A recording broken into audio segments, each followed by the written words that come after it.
Yeah, there's so much history, and it's a rich history that it's too rich. You have to know everything.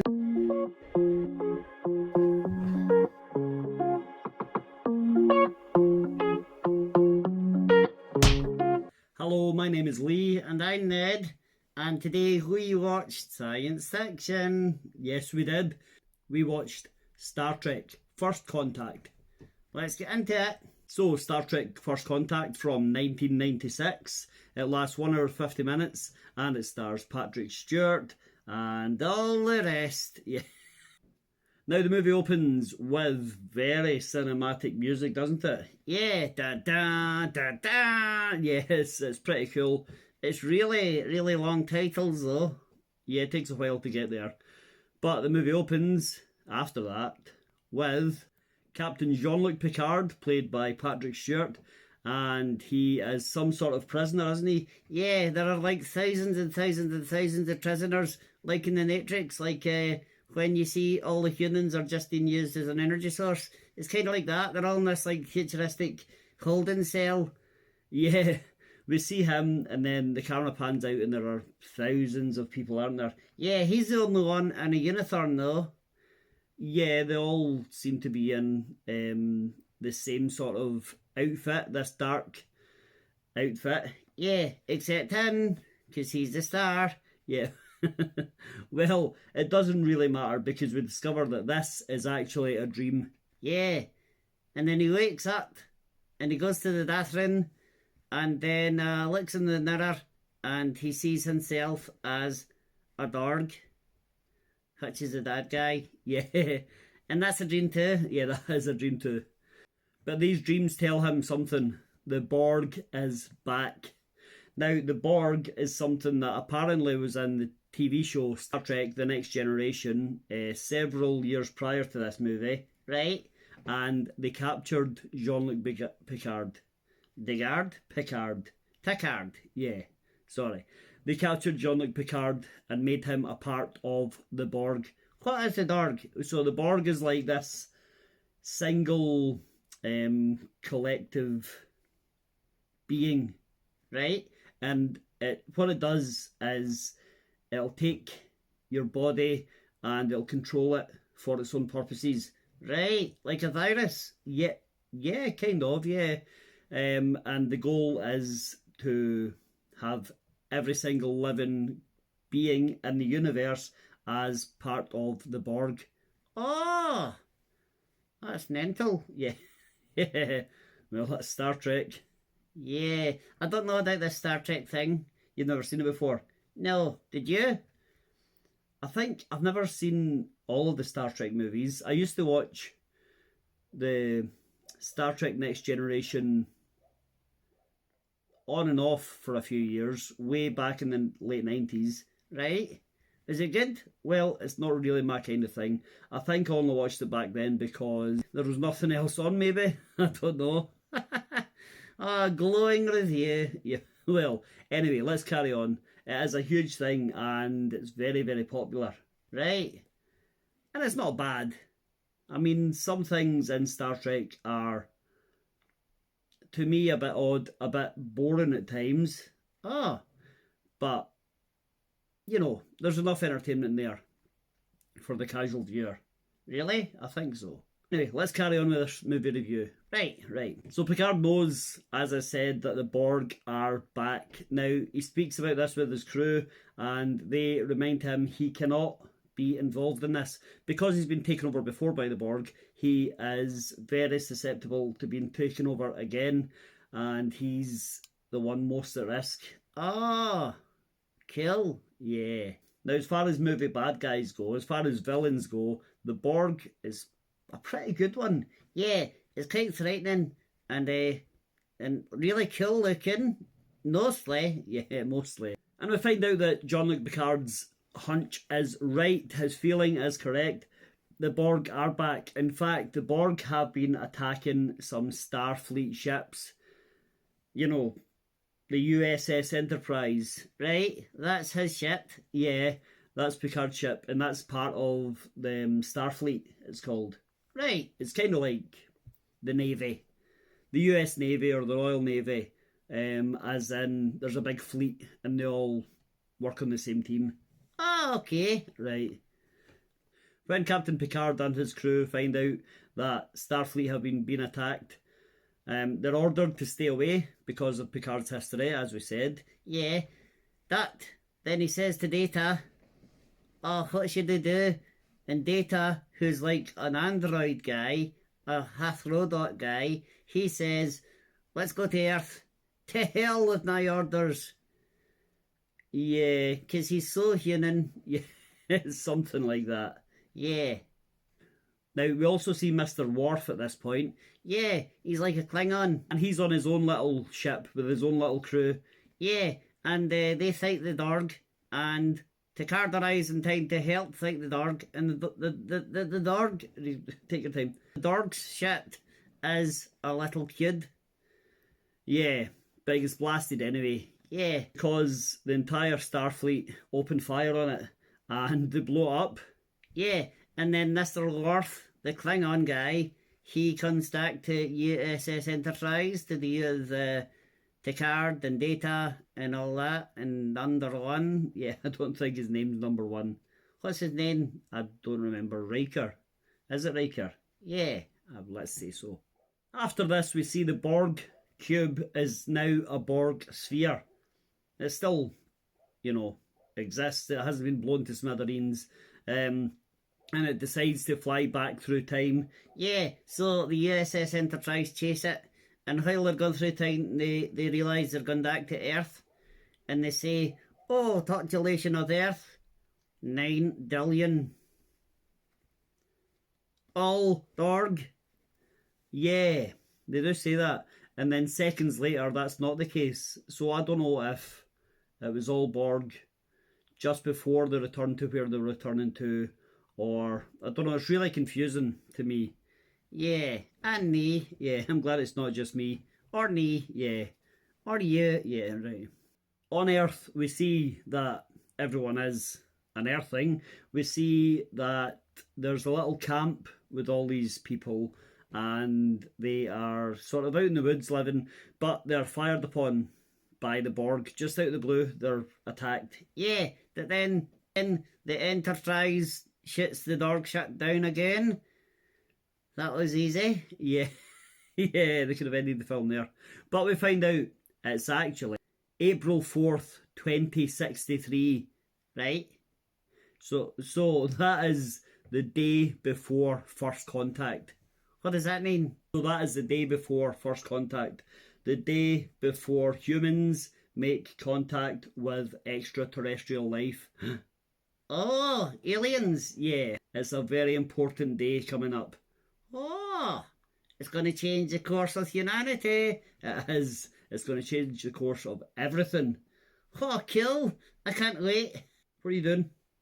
Waiting? Well, not listen, you'll be waiting a long time. Picard and a small crew beam themselves down to Earth, and they find themselves in this sort of big bunker where there are some dead bodies. Uh-oh. And a huge missile, it looks like.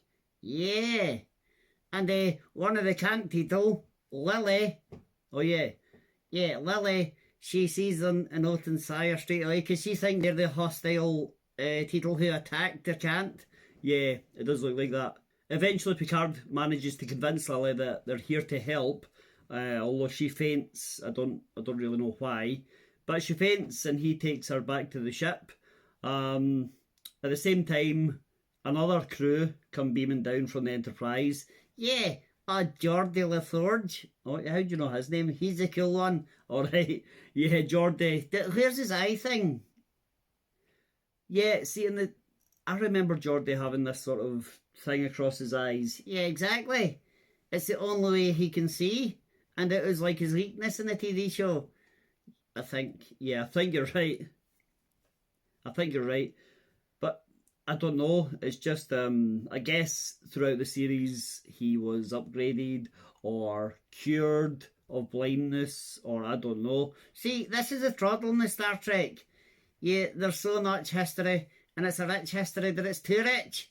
You have to know everything, or you miss out on so much. Yeah, I know what you mean. I mean, this film, you can follow the basic plot, but if you've ever seen the film previous to this, and then so much has happened in the TV show since then, yeah, you're lost. Yeah. Maybe we'll sit one day and watch the whole series. No. Oh, okay. So knowing the date and knowing the relevance of this date, Picard and his crew decide to go looking for a certain Dr. Cochrane. Who? Dr. Cochrane is the man who will pilot a very famous ship, which will be the ship that makes first contact the following day. Oh yeah, of course. By the way, Picard asked for some 21st century clothing, and his little spaceship does on like 1950s clothing. He looks right weird. Yeah. Back on board the Enterprise, we see the Borg are invading the Enterprise. The remaining crew are trying to escape. They get held up. Yeah, they all grab laser guns and things like this and decide, let's get out of here. Yeah. Back on Earth, Deanna Troi is getting drunk. Yeah, how unprofessional. Yeah, but she has to because she has found Dr. Cochrane. Oh yeah. And then Riker comes in and breaks up the party. Dr. Cochrane thought he had told. He did. And on board we finally get a good look at the Borg. Yeah, it is a cool design. It is. And I don't know if it's Worf or if it's Picard who say, if you lower your weapons, the Borg won't bother us. Yeah, what are the Raptors? I don't get it. Yeah, I don't get it either. They want to assimilate and take over everyone and everything. Yeah, that if you don't point a gun at them, they won't bother you. They're like Dundlebees. They won't bother you if you don't bother them. I guess so. Weird. So despite having said this, Worf starts beating them up. He starts smashing their faces in, and a big fight ensues. And guess what? What? Some of the lesser crew are taken out straight away. Yeah. Some of the people you don't see in the episode, some of the people you don't see in the show every week are instantly taken out. As always in Star Trek. Everyone is warned, don't let the Borg touch you. Don't let them assimilate you. Instantly, Data is dragged off straight away. He's super strong and all that he's taken instantly and easily.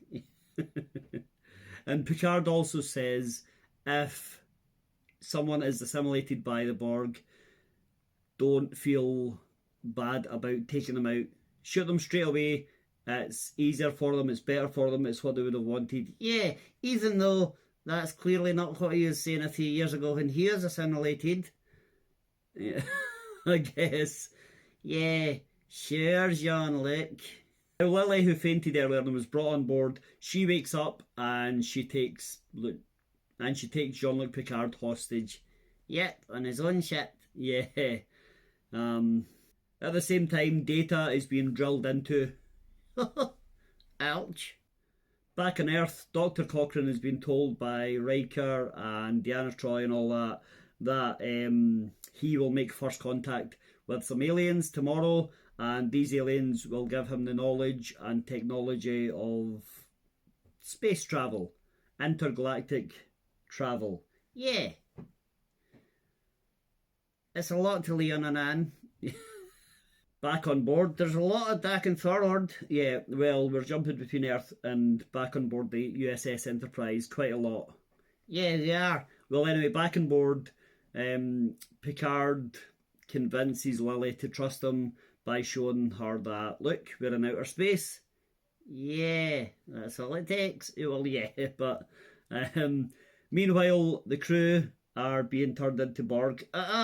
The extras are being turned into Borg. Well, yeah, I suppose it's extras, not not the regular crew. At this point, Data meets sort of the original Borg. Yeah, it's this weird old lady's head just floating, and is connected to wires, and then it's lifted down onto this unnecessarily erotic body. I don't know if it's erotic. It is. Well, it's aesthetically attractive, I guess, but it's erotic. It's not erotic. What happens next might be, yeah, definitely, because she grafts some human skin onto Data. She gives him flesh and muscle and nerves and all this. And then that little touch of skin on his arm, she blows on it. She goes, shh. And his reaction is, I don't think I should be watching it. It's a bit sexy. Yeah. Sexy robots. Yeah. And sexy music. Yeah, I don't know why. But he's loving it. Lily and Picard decide to go a walk amongst the Borg. The Borg don't bother with them. They don't bother with the Borg. But yeah, they go into the holodeck, which on the ship, on the show, is somewhere that anything can happen, really. I remember seeing episodes where it would be set in the Wild West of America, like the 1800s. Right. And there would be gunfights and stuff. But it's because it was on the holodeck. Right. Right. So they go to the holodeck, Picard and Lily, and it's like a 1920s speakeasy. Like Al Capone times. Yeah, like 1920s or 30s, I think. And they go and speak to, I don't know, the casino owner and say, hey, where's Johnny Big Nose or whatever it is. Yeah. For some reason, Picard lures two of the Borg into the holodeck. There's a big gunfight. Loads of people get shot, but they're all holograms. And yet, the bullets still take out the Borg. Yeah, because apparently, if you turn off the safety protocols, holographic bullets can still kill. Sure they can. Who wrote this? J.J. Abrams? No. After this, there's a lot of speaking. Picard and Worf, Borg Lady and Data, Dr. Cochrane and Riker. Oh, get to the point. Yeah. Data and the Borg Lady speak about sex. Yeah, and they had a big kiss. Okay. I don't know how that benefits either of them, but okay. Picard takes a team onto the outside of the ship, and they decide to self-sabotage a certain part of the ship because, yeah, the Dorg are like building a satellite or something on the ship. I don't know why, I don't know what their plan is, but they're there erecting this satellite, and Worf and Picard and a few others go outside to teach them a lesson. And they're dismantling things while the Dorg are building them. And the Dorg don't bother until they show a gun. Yeah, it's a bit strange. The Borg are just like, they look up and see that their hard work has been undone. And they're like, oh well. And just carry on until it all kicks off. And then there's a little fight with Worf and the Borg and Picard and the Borg. And yeah, and Worf has, for some reason, brought this giant knife with him. Yeah, well, it's a good job he did because it saves his life. Yeah, how's he got it on him? I don't know. But there's a fight, and other than the fight, this is quite a long scene. Oh my goodness, it lasts for ages. It lasts so long. It's so boring. That they finally stop the satellite. Yeah, they do. The crew tell Picard we must abandon the USS Enterprise, self-destruct it, blow it up, leave Borg on board. It's the only way to destroy the Borg, and we'll go on the little escape pods. Yeah, that Picard's like, no, it's my ship. It's my favourite. I'm not blowing it up. It's more important than your lives. Yeah, well, he doesn't quite say that. That's what he means. Yeah. Find out it was 6 years ago that Captain Picard was assimilated by the Borg. Yeah, and Lily says, oh, you just want revenge? You're like Captain Ahab and Lodi Dick. Just blow up your ship, mate. Yeah. I like this Lily. She doesn't take Qatar's nonsense. And she eventually convinces him, right, blow up the ship, going on, mate. Yeah, he eventually does see sense. Yeah, and they start the self-destruct sequence. And it goes Self-destruct sequence initiated. I don't know if it's quite like that, but it's something like that. This big mechanical voice saying self-destruct sequence initiated. Yeah. And then he says, no audible warnings. That late. Yeah. Somehow Picard hears Data crying out for help, like psychically. Yeah, I don't know if it's like a hangover from when he was assimilated all those years ago. Maybe that's it. But he thinks I have to go and help Data. Yeah. Lots of escape pods are leaving the USS Enterprise with crew and extras, yeah. And back on Earth, Riker and Dr. Cochrane are currently blasting into space. Yeah, and Dr. Cochrane is loving it. That he's scared. Yeah, I would be scared. That he's loving it. Yeah, he is. On board, Picard eventually finds Data. Yeah, that Data is now a Borg. Yeah, he's been assimilated. He is part Data, part Borg. Yeah, it's scary. It's not looking good. So Picard says to the Borg lady, listen, I'll go in Data's place. Let him go. Keep me. It's me you want. I can give you everything about the ship. Then she says, no. No, Data fancies me. And Data, turn off the self-destruct sequence. So Data does. He turns off self-destruct sequence and the Borg lady smiles. Data also gives the Borg lady full control of the ship. Yeah, and she decides to target Dr. Cochrane's rocket. This will change the course of history if his rocket is taken down. But it turns out it's all a ploy. Data wasn't really overtaken by the Borg. He was just lulling them into a false sense of security, and he switches off the targeting. He blows up a big tank of, like, I guess it's acid or something that they just have beside them on the ship. Yeah, it smashes, and the Borg lady falls in it, and she starts to kneel. Jean Luc Picard escapes. He climbs up and runs off. Yeah, no, it's like everything's been washed away by this acid. And the Borg lady is a goner. All the Borg are dead. They're all melted away and destroyed and dissolved. And Data's fine somehow. Yeah, I don't know what he's made of that he's fine. No explanation needed, I guess. So that's the end of the Borg. The next day on Earth, first contact is made. Yeah, some aliens come down and land in this cant. And everyone has to act surprised because Riker and all that ruined the news. Ruined the surprise that aliens are coming. They're just like, oh, I guess you better pretend to be surprised. Oh, you're an alien, are you? How exciting. Yeah. The alien that first makes contact steps out of his spaceship, and he just looks like a guy in a robe. Yeah, he doesn't look like strange or alien at all. No, then he takes down his hood and he's got slightly pointed ears. He's a Vulcan, like Mr. Spock. Yeah, I get it. But yeah, so that's first contact made. Yeah, I guess if you're going to meet an alien for the first time, the more human it looks, the better, I suppose. Well, yeah, I guess you wouldn't be quite as freaked out, I guess, if it was like a blob of jelly or something. Yeah, I'd love those too. So the Vulcan says, hiya, I'm a Vulcan, and live long and prosper, and does that thing.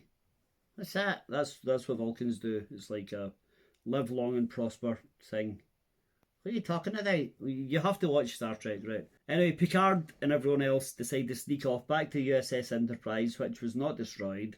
And before he goes, he gets a quick kiss from Lily. Yeah, even though she's clearly with Dr. Cochrane. Well, I don't know if she is, but they get a quick kiss and they head off back to the USS Enterprise. Beam me up. Beam me up, Scotty. Yeah, well, it's not Scotty, but they do get beamed up. Right. The crew decide to head back to the 24th century from whence they came. Whence? And the last thing I think we hear Picard say is, make it so. Make it go. No, make it so. Make it so that this is the last Star Trek movie I have to watch. No. As the USS Enterprise heads back to the 24th century, we see on Earth Dr. Cochrane is teaching the Vulcans how to get drunk and dance. Yep, that's him corrupted. Another civilization ruined by the Hoyden man. Yeah. So that is the end of Star Trek First Contact from 1996. I'm sure I saw this in the cinema, by the way. Really? Yeah, I think so, because we had a little local cinema that opened for about 6 months, and I saw Mission Impossible 1 month, and I saw the first Mission Impossible, right? And I saw this, and I think I saw something else within the same sort of few weeks. And I'm sure I saw this, and I'm sure that's what made me think, oh, I should watch The Next Generation. Right, and then you learned your lesson. Yeah, I did. Well, listen, we're going to go. Thank you so much for watching. Please hit like, please subscribe, and please watch another video. One of the long ones, not the short ones. Right, okay, well, listen, if you do any of those things, we would appreciate it. Thank you so much for your time. We are going to go. Live long and prosper. Yeah, that's it. You've got it. Yeah. Nay, the thirsty, did you? No, that's something. Right. See you later. Bye. Bye.